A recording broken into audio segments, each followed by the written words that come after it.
Space News 90. Les nouvelles du jour, de nombreux sujets discutés. Bonjour, merci d'être ici avec moi une fois de plus. J'espère que vous allez très bien aujourd'hui. C'est Marie, avec une autre édition de Space News. Bienvenue sur ma chaîne.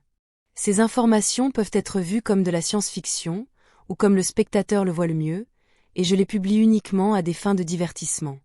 Cependant, je prends mes informations très au sérieux, et pour ceux qui ont des yeux pour voir.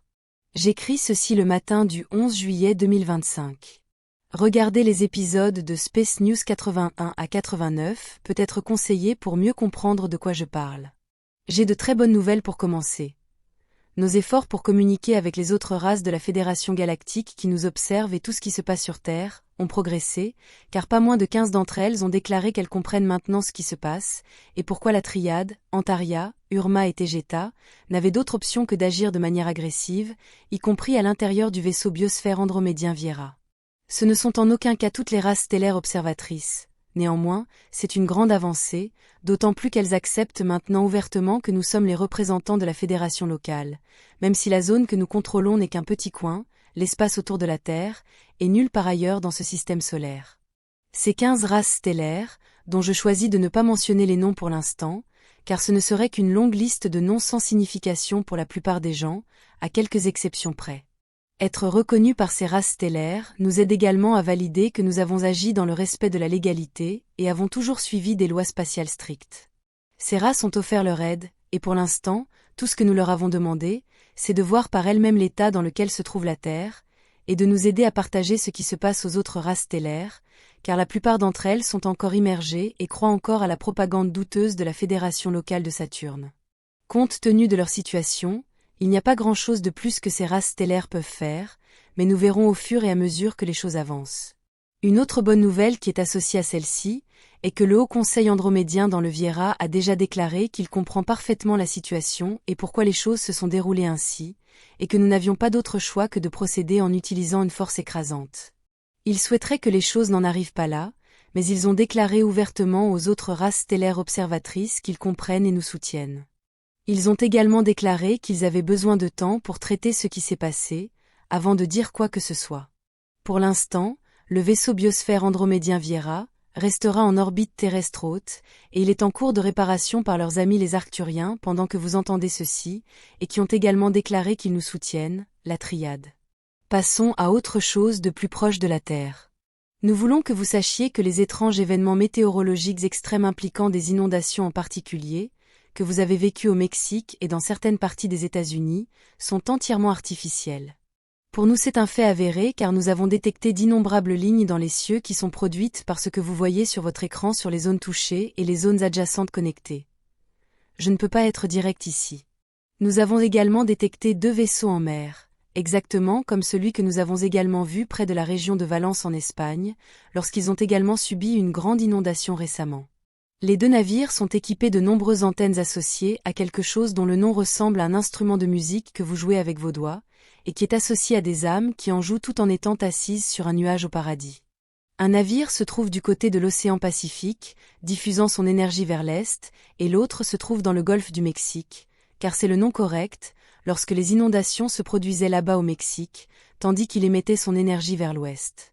Ce navire est maintenant situé à quelques kilomètres au large de la côte de la Floride, dans l'océan Atlantique, se déplaçant lentement en direction du nord-est.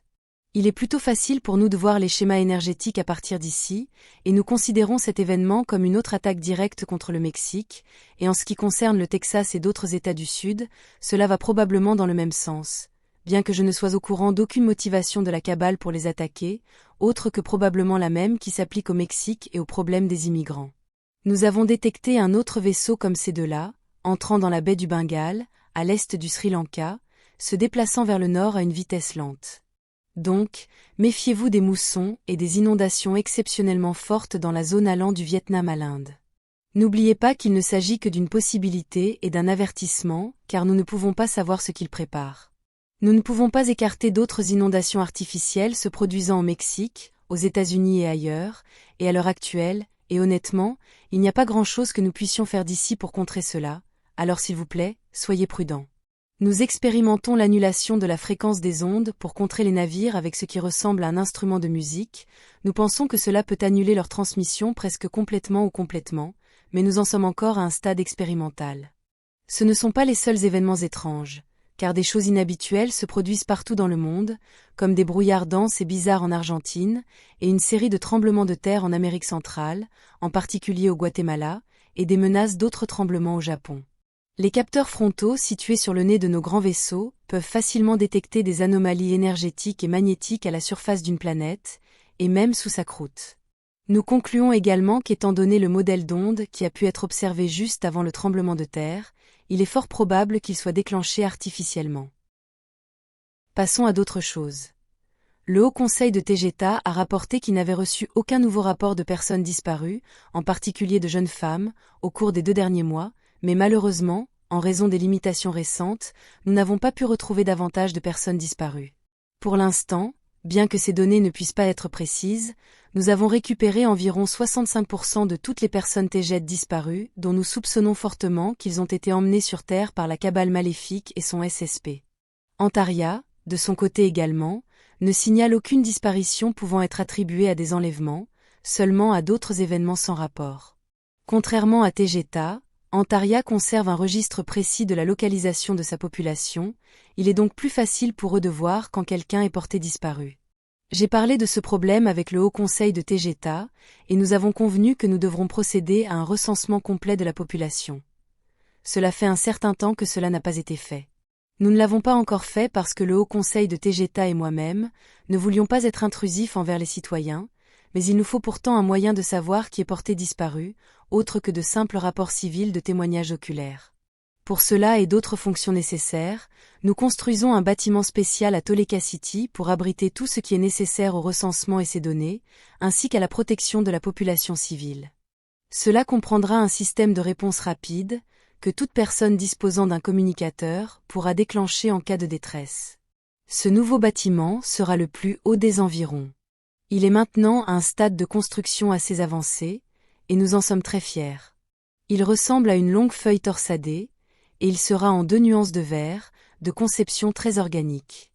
Revenons à ce qui se passe sur Terre. Nos opérations de sauvetage ont un peu ralenti, car cette semaine nous n'avons pu récupérer que 41 personnes disparues, toutes entièrement humaines.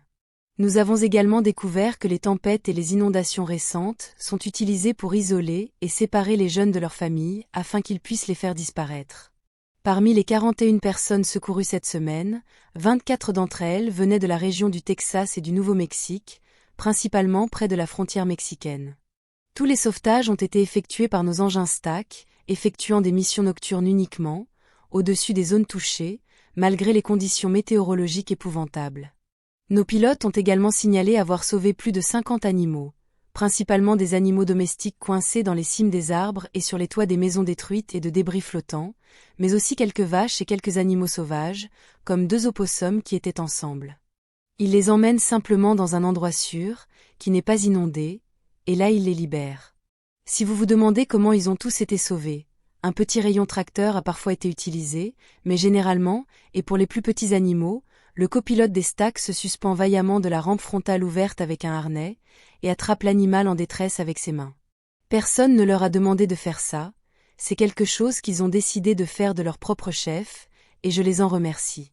Tous les animaux sont aussi des personnes, n'oubliez jamais cela, car nous le faisons toujours. Cela fait tellement mal que nous ne puissions pas tous les aider, que nous ne puissions pas tous les garder. À propos des récentes attaques venant de 2 de nos supposés meilleurs amis. Je choisis de ne pas répondre à leurs accusations, car celles-ci en disent beaucoup plus sur eux que sur moi. Je me réserve néanmoins le droit de le faire si je le juge nécessaire à l'avenir. Je n'entrerai dans une spirale négative avec personne. En ce moment, je concentre mon énergie sur les problèmes qui affectent toute la communauté humaine lyrienne. Comme toujours, je tiens à remercier tous ceux qui nous aident avec des dons. Même si ici personne n'utilise d'argent, nous en avons tous besoin lorsque nous opérons directement à la surface de la Terre. Nous utilisons votre argent très judicieusement, principalement dans les opérations contre la cabale. Merci beaucoup, vous faites une grande différence pour d'innombrables personnes. Un gros câlin, et je ne peux pas vous remercier assez pour votre soutien. Ce sera tout pour aujourd'hui. Comme toujours, merci d'avoir regardé ma vidéo, d'avoir liké, partagé, et de vous être abonné pour davantage. Cela aide beaucoup cette chaîne à grandir. Et j'espère vous voir ici la prochaine fois. Avec beaucoup d'amour et de reconnaissance, votre amie, Marie.